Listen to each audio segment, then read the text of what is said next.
লাল বাজারে গলির মোড়ে পান দোকানের খরিদ্দার, বাকের আলীরা দূরে মে নাম ছিল তার গুলবাহার।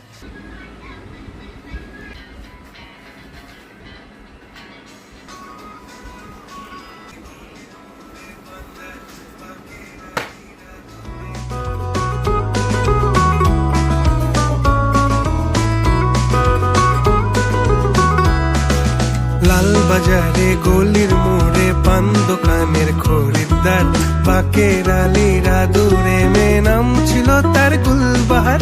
লাল বাজারে গলির মোড়ে পান দোকানের খরিদ্দার, বাকের আলীরা দূরে মে নাম ছিল তার গুলবাহার, নাম ছিল তার